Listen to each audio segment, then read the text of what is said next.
Welcome to an Aries and Pisces Walk into a Coffee Shop, the podcast. We're your hosts. I'm Bridget, she, her. And I'm Tiffany, she, her.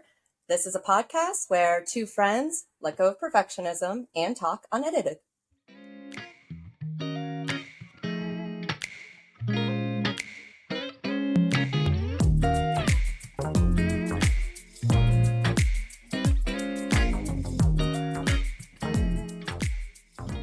Chaos is good for the soul. Yes, it is. For a Hello. moon day. Oh my God. Yeah, welcome to today. Welcome to chaos. I was like really hesitant about showing up with this hair. Oh, because we're in process? Yeah, we're in the middle of it, and I am surprising.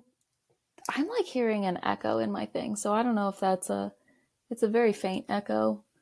It may or may not actually exist. But I don't hear you echoing. Okay, just in case.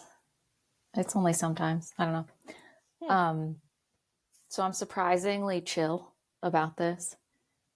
Whereas I think like years ago, I would not have been so chill. But I'm like way more chill about my hair now. Good. All your experimenting's been working. Yes. Yes. No? You know what I mean? Here it is. Uh-huh. The experimenting is working, yes. And when the experiments don't go as I hoped, it's still like I think I was feeling like annoyed. Mm-hmm. So it's like it's still like the undesirable like feelings and everything are still coming up. However, I think they're much less than they would have been in the past. Right. And it seems like you're recovering from them more quickly. Yeah. Which is the point, right? Yeah. Not to be so stressed for so long about something. Yeah. It almost like it feels like it has more there's more levity now. Ooh, good. Yeah.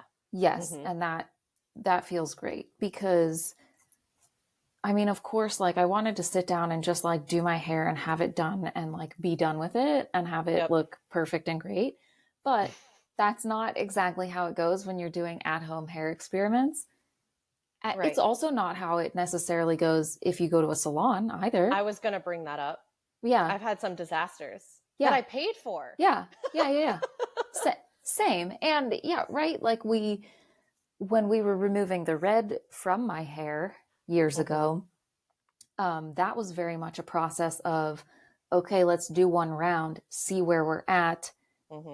And depending on where we're at is what we'll like work with and send you off with in the meantime.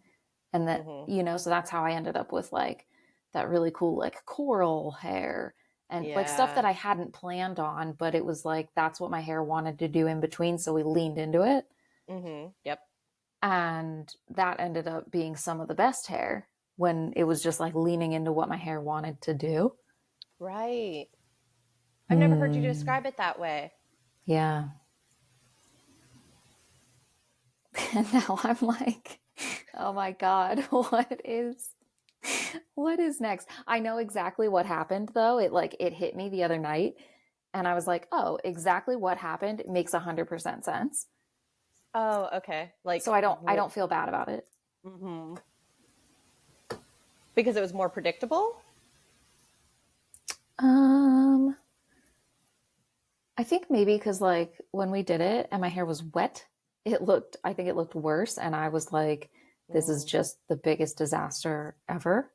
And then it dried and I was like, oh, it's not that bad. And then later on, I realized that like, it was, like the different levels of my hair that had different levels of hair dye on it reacted differently. Right. And I think just like knowing what happened instead of the looking at it and being like, this is a disaster. Oh my God, where did we go wrong? Oh, because nothing went wrong. It went. Of course. This is how it would go. Sure. Yeah. Yeah. I like this reframing. This is nice. Yeah. So we'll see. This weekend we're planning on getting into it again. We'll see what happens. I really like this attitude of yours. Uh-huh.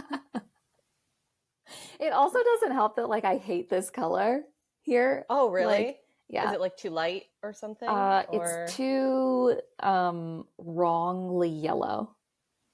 oh, okay, sure. Yeah. I see Like, what you mean.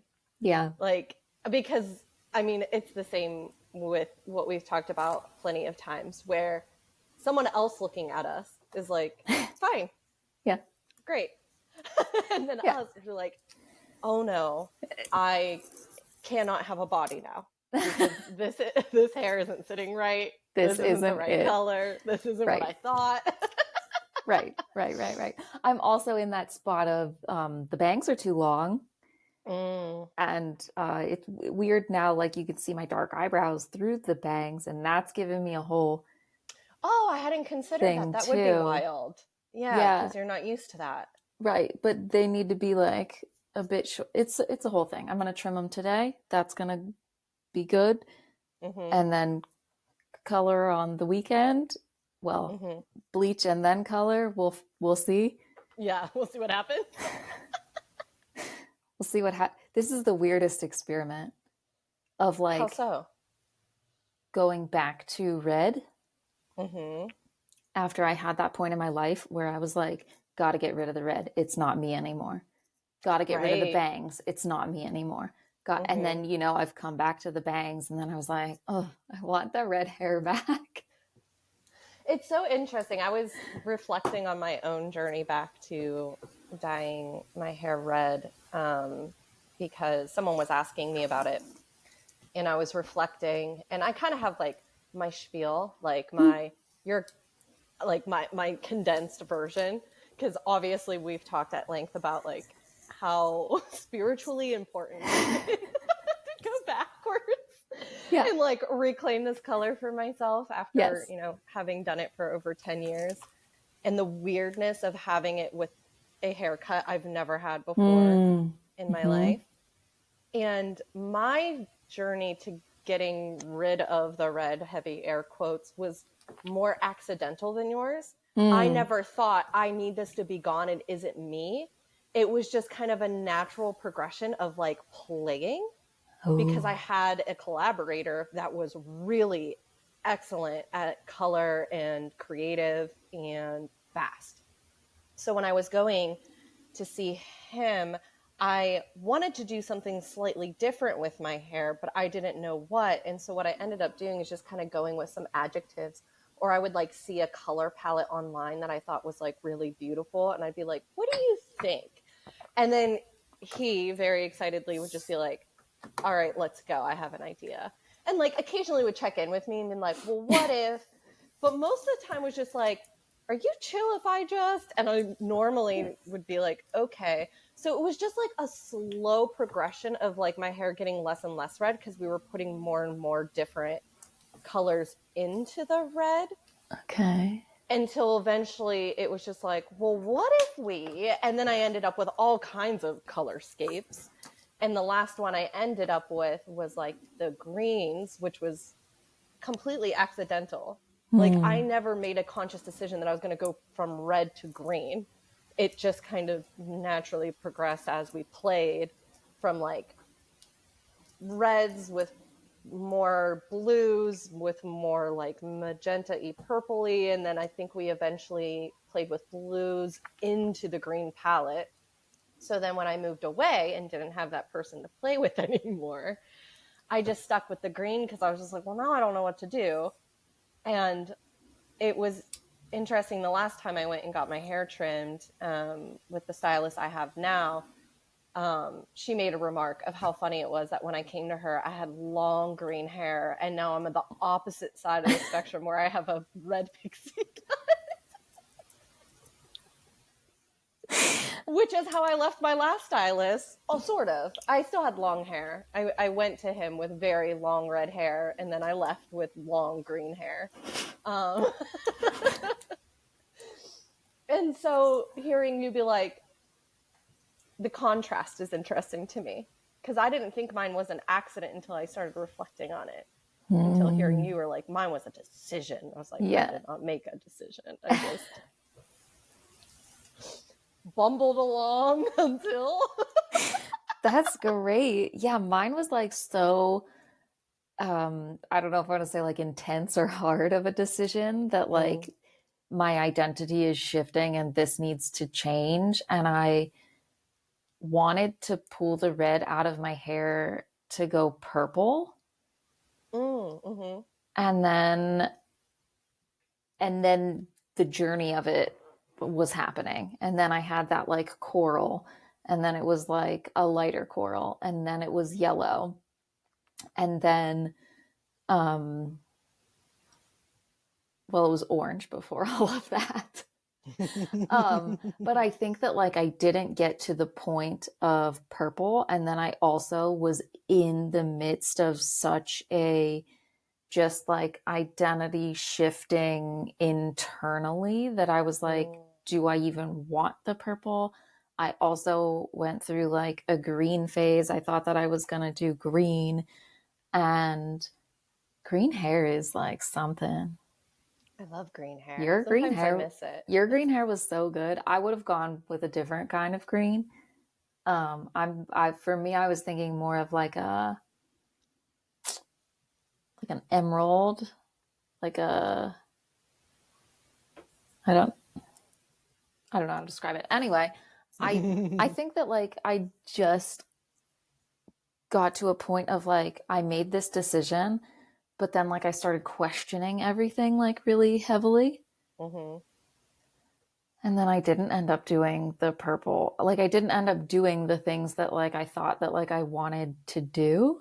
And then I just let it all grow out. Right.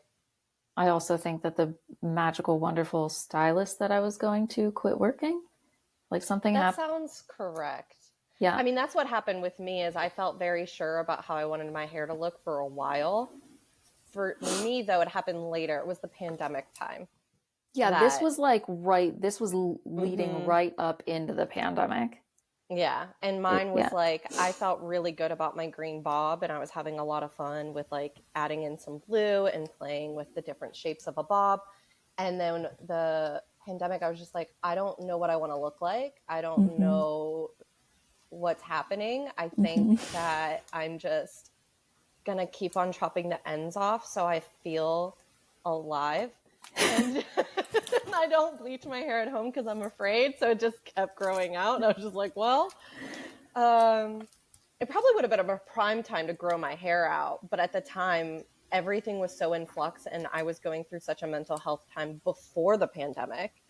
Then the pandemic compounded the mental health time. So I think cutting my hair continuously was like the only thing I had.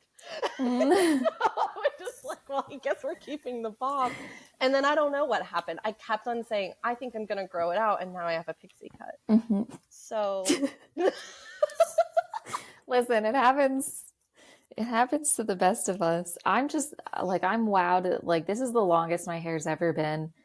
And the last time my hair was the longest it was ever, I chopped it all off into a pixie.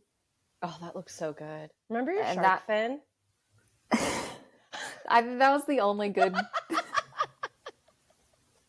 I was thinking about that the other day. good part of it. Yeah, I chopped it off into the pixie. I did my little Your my sweet little fin, swoop. and then I immediately started growing it out. Yeah. Again. Yeah. Yeah, I think I am also kind of grateful for the ways that I decided to, like what I decided to do with my hair over the pandemic. Like I took those razor haircutting classes from Jane Matthews, and I just started cutting my own hair, and like through that found such fucking empowerment Mm. And it wasn't even necessarily through the hair, like the cutting aspect, but I got Mm-hmm. it like adjacent of the like dyeing my hair at home, which I had Mm-hmm. been doing for how 20 years. Yeah.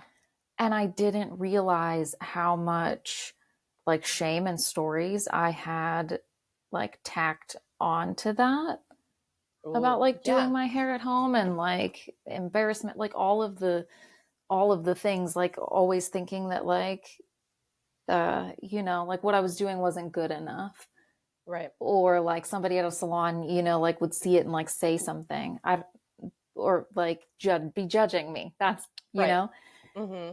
But like Jane's classes just made me a like realize that I was holding on to all of that, and b to help like let it go, Yeah.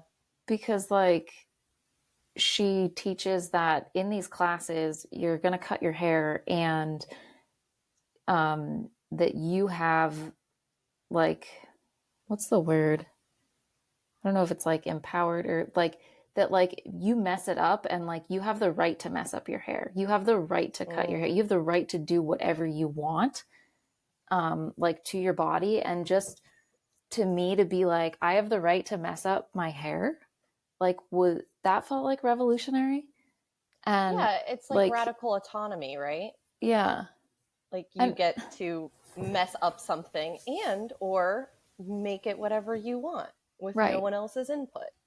right, yeah. And she teaches a lot of like very imperfect haircuts and hairstyles, and that is the point. Like it doesn't need to be perfect. Like you can have Mm. hair that is like lived in and does what it wants to do, and like, like work with what you've got, and like that's great. And I think that that's like what I needed when I was Mm-hmm. like giving myself the curtain bangs. Mm-hmm. And I realized that it just wasn't working for me to have like hair in my actual face. Right. Um, and I was like, I want my straight bangs back, because that's what I really like them. It works really Mm-hmm. well for me. If I don't have the bangs, there's too much hair in my face, and I just like can't. So I think with like learning to let go of all of that perfection, I've now been able, I cut my own bangs in, and I've been Mm-hmm. keeping them up for like however long I cut them in for. Like, and that to me is just absolutely wild, because last time I had these bangs, I was like blowing them out every morning, flat ironing them. Like I had to go get them trimmed so they were Mm-hmm. absolutely perfect. Like if I felt like I couldn't do it on my own, I would just mess them up. And now I'm Gotcha. just like, they're here. They dry, they do what they want, they go where they want. I trim them. They're like, great, okay. It's so What freeing. peace. Yeah, Yeah. I love that. I've Yeah. been having a much more minor version of what you're doing. And what I mean by minor is I've been doing what you're doing, but in smaller steps and with more Mm. stress. I'm having a hard time letting go. Mm. Because ironically, I've been trimming my bangs for a really long time. I'm realizing now that you're talking. Because I guess I didn't realize that I think we talked about how you always felt really, I don't know if insecure is the right word, about trimming your own bangs. But I remember us having that conversation, but I guess I didn't realize how um, deep that went. Because, like, because we had straight bangs around the same time, and I trimmed mine all the time. Mm. Um, and then, but, and that didn't feel that revolutionary to me. What started feeling really crazy is when I got those baby bangs. And because that is more of a technique to keep those Mm-hmm. trimmed. Because when I had like just the straight across bangs, I felt like I can trim these a tiny bit at a time and be fine. But then when I started getting the baby bangs and they had to like lay a certain way, you had to like cut into them and not just across, and like make them a little bit more wispy. That's when I was just like, I am powerful. I am okay. And there's always a moment where I would like go in at them, and there'd be at least 30 seconds, if not more, of just pure panic of like, what have I done? What are you going to do? And I think now that I'm saying that out loud, I know where it comes from, because when I was a kid, I cut my bangs like real short. And when I say a kid, I was probably 5, maybe even 4. And I still vividly remember the look on my sister and mother's face when they saw me. And I was excited. I had the best time. I didn't know I looked bad until I saw them, and they like freaked out. And then I freaked out and cried a lot. And then I had to wear those like big wide headbands, like the stretchy kind that you put over your head. I don't know for how long, but it was my signature look, because like my mom and sister were not letting me leave the house with my short teeny tiny little thing. And so I think that might be where the panic comes from, where there's a moment of like, am I going to embarrass my family? Which is so ironic, because the answer is yes. Like, I do not look like most of the people in my family. I've done some stuff, like between the dye and the piercings and like how much makeup I wear and like all my black clothes. Yes, I've embarrassed my family a lot. But I still seem to care in other ways. Isn't that wild? Like what our bodies, what our like nervous systems hold on to?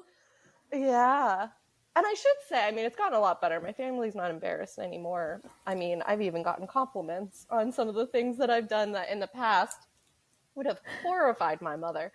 So there has been progress, but yeah, the body does in fact remember. Shoot. Shoot, that thing. Yeah. Yeah, it was interesting for me going through all of this process, and with the like the cutting of my own hair and the remembering.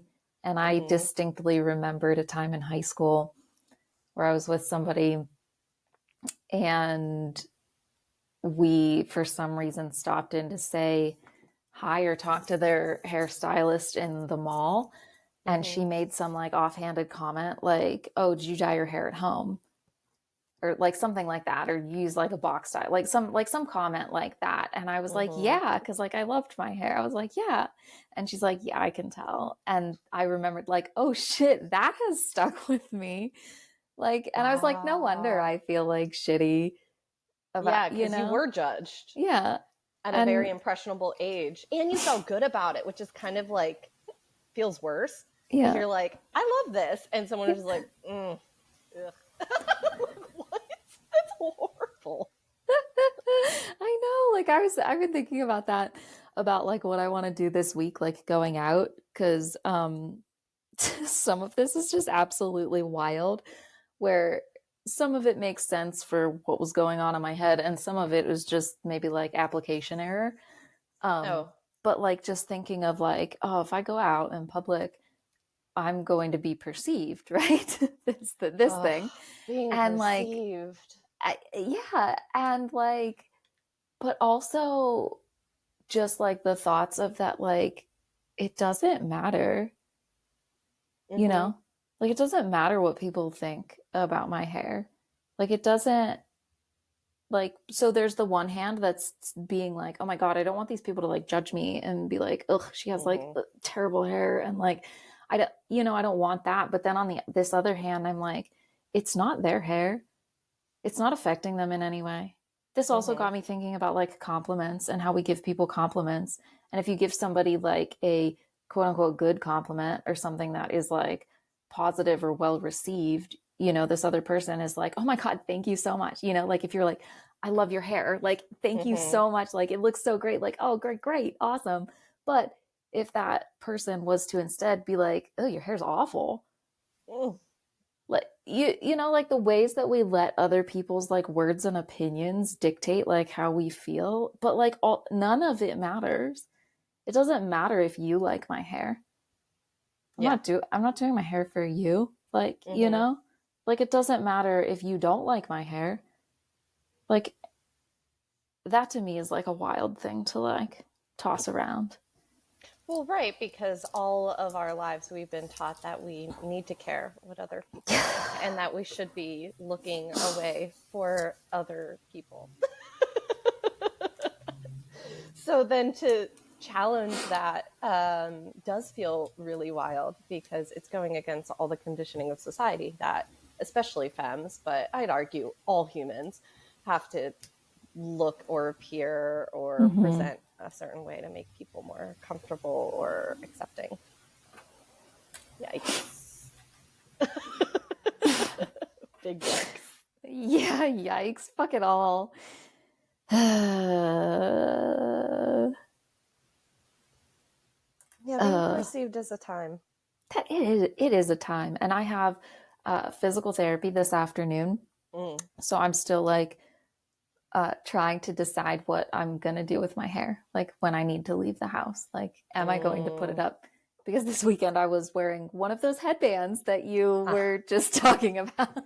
They work wonders for a lot of things. They hide many a mishap or process if that's what you want to do.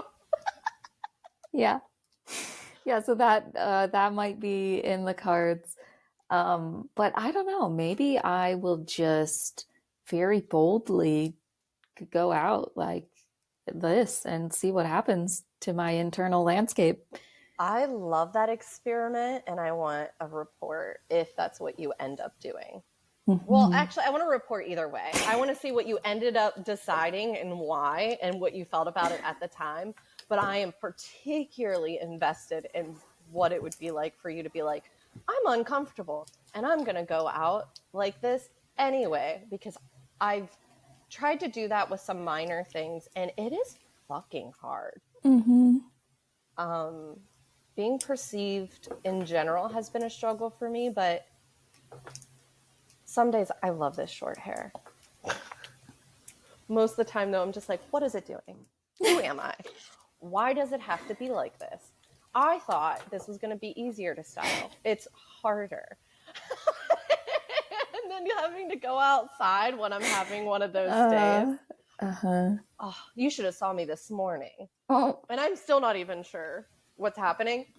But this morning, it was so much worse. I was just like, what do I wear a head wrap? Like, what do? I don't know what this is trying to do. I don't know how to make it do what I want. It ended up settling in fine. But when I woke up this morning, I was just like, how am I going to live? Being perceived. Oh my God. That's when I was growing mine out. That's when I was wearing a lot of the scarves in my hair. Yeah, I think I might be in a scarf era soon. Yeah. But we'll see. Maybe I'll change my mind after I get my hair trimmed in a couple of weeks and I'll be a brand new person and like not have any of those feelings. But yeah, I think part of it is just with the short hair, 2 weeks goes by and it's a totally different haircut. And then I have to relearn how to handle it because, this is interesting though. With my hair this short, I'm learning so much about my growth patterns and what my hair does, like as it gets longer and like what parts get heavier faster. I found out one side of my head grows faster than the other. I didn't know that before. Look at what you're learning. Yeah, and I thought I was making it up until my hairdresser also said something about it. And I was just like, I thought so too, right? She was just like, yeah, definitely. Because she's like, unless you've been cutting it. And I was like, no, I hadn't. At that time, I hadn't. There are times where I do. But I was like, no, I've been just leaving it alone. Isn't this wild? And she's just like, yeah, interesting.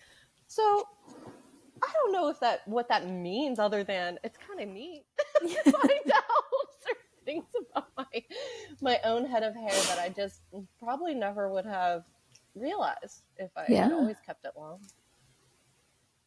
That is neat. We're always learning. Wow.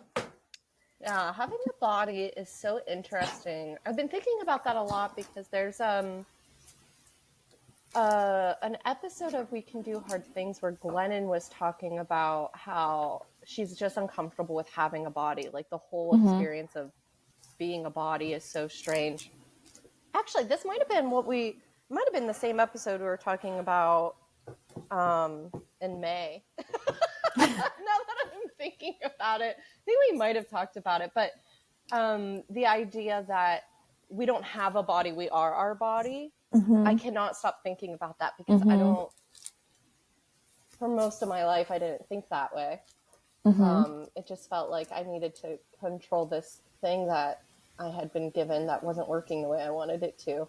And I forgot, like, yes, I have a body, but I also am it. Like, my whole experience of this plane of existence is through this thing.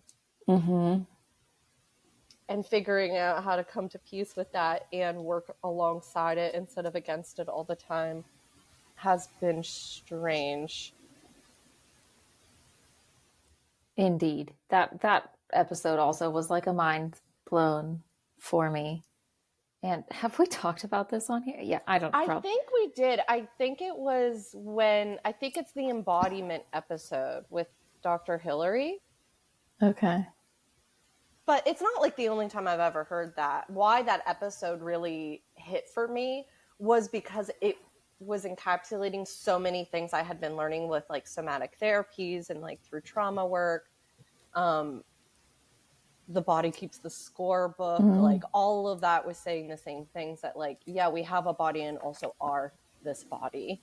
And it was the somatic modalities that I was like, oh, and we can work with it instead of just being oh, that's dark. I was gonna say victimized by it.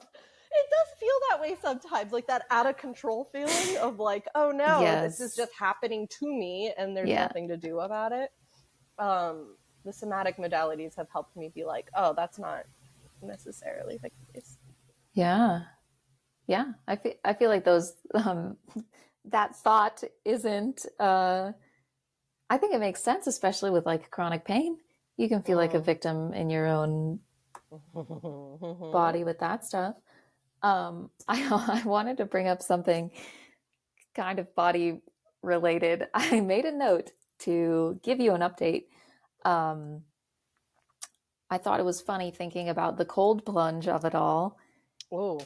And that the cold plunge episode that we released, I thought that it was great that in the description, since we recorded it in like winter, spring, and then released it in summer.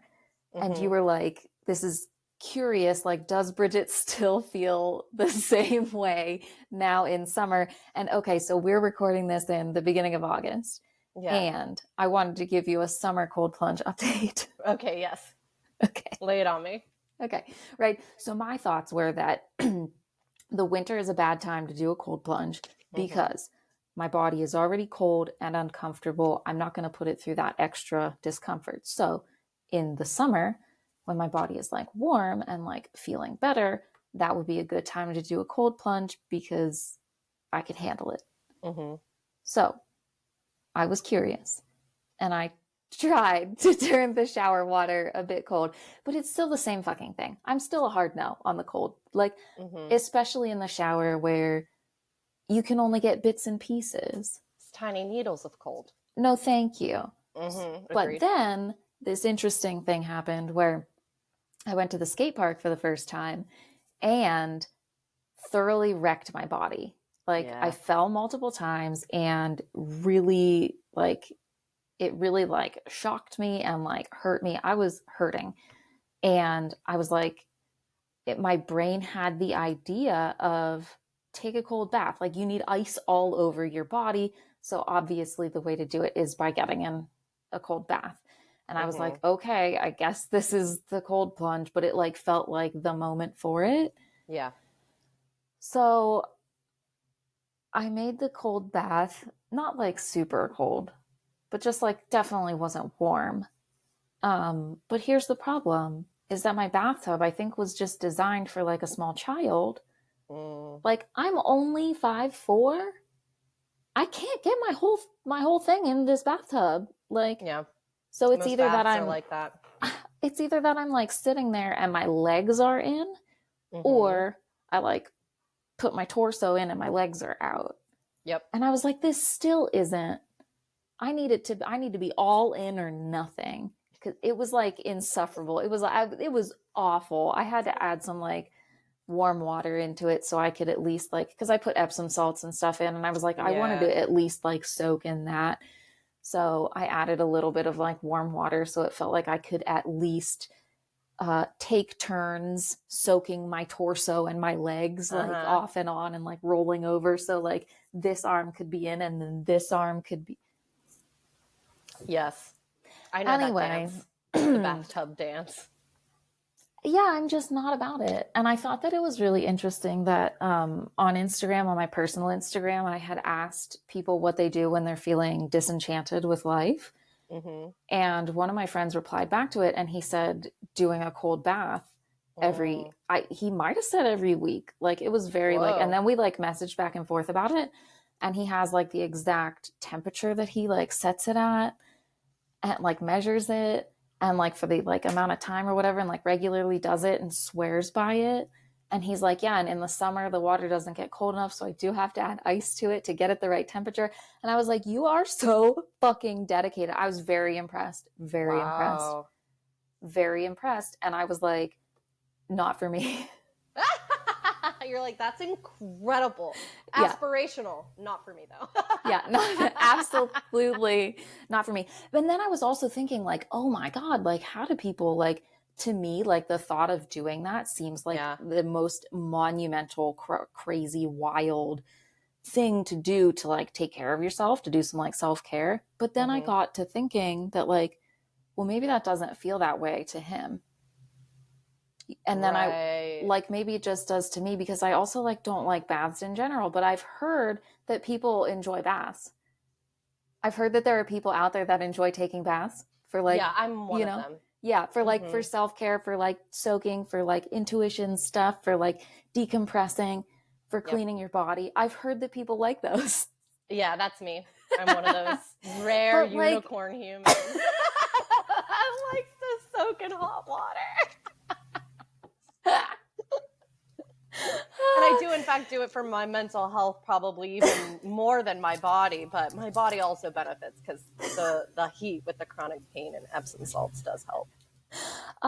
Okay, so I was thinking about that all of Mm-hmm. these absolutely crazy wild people that actually enjoy baths, that maybe that's not like a hard thing, you know, for you to do because you actually like enjoy it. I mean, the way he's doing it sounds really wild to me because, yes, I love a bath, but I also have some neurodivergent things where the actual doing, so like, okay, if there was no effort involved in like making the bath happen, I probably would take them a lot more. But I also have to get over my own hurdles of like, because preparing the bath takes time. Mhm. And I have a lot, like the bath has to be so clean for me to want to sit in it. And so I have to clean the bath, detail the bath, and then make the bath. And then because I am who I am, I can't just like, oh, I threw some hot water in the bath and I'm going to sit in it. No, I need salts. I need scents. I need a candle. Like I have to do the whole thing. And I just sometimes don't have the capacity to do all Yeah. the things. And so I'm like, a bath sounds so good. And I'll think about it for maybe all day. And then the end of the day comes and I'm like, you know what? I'm tired. I'm going to bed. And I don't take the bath. But there's other times where the desire for the bath makes me do all of those things, which normally would be super hard for me to do all those small tasks to lead up to the thing. But because I do know I'm going to feel so much better and I do enjoy it, it makes me do the things that normally would be really hard for me. So I have a little bit of both and.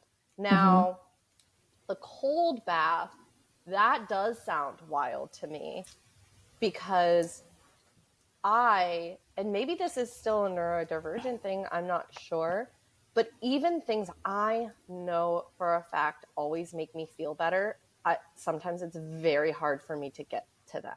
Yeah. Like the bath, like yoga, like walking outside.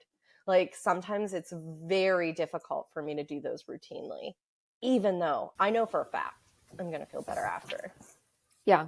I definitely also feel that, because then I was thinking of like, oh, well, what are the self-care things that I do that I feel like are easy or just like doable for me to do, Mm-hmm. that, oh, well, maybe somebody else might look at that and be like, oh, that's like wild. How does she do that all the time? Um, but yeah, one of those things is like walking. I mean, even your journaling practice. I know Yeah. so many people that are so resistant to journaling. It would, and especially the dedication you have to it and the way you Mm-hmm. do it. I know so many people that would look at you and be like, absolutely not. What are you talking about? Yeah. What do you even write down?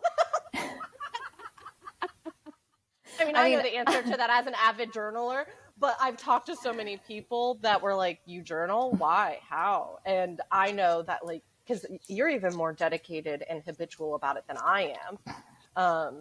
And I know a lot of people that would be absolutely flabbergasted by that I practice you mean, the have. me 5 years ago would have been that person, absolutely Mm. flabbergasted by it. I tried to journal for my whole life, and I just like couldn't get it. And I was like, I am not a person who writes. I am not a person who does a journal. I don't know what this is. And then who knows, something clicked, and something happened, and now that's my shit. I like can't live without it. Mm-hmm.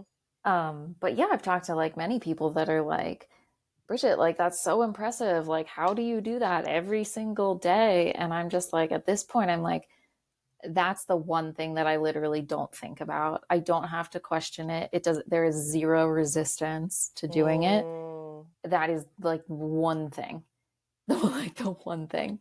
Maybe two, because I'm making my smoothie in the morning. Those two things, like, which are Oh, kind of wow. like paired together. Yeah. um I don't question it. It's just like, this is what I need to do to like survive, to live my life, like, Mm-hmm.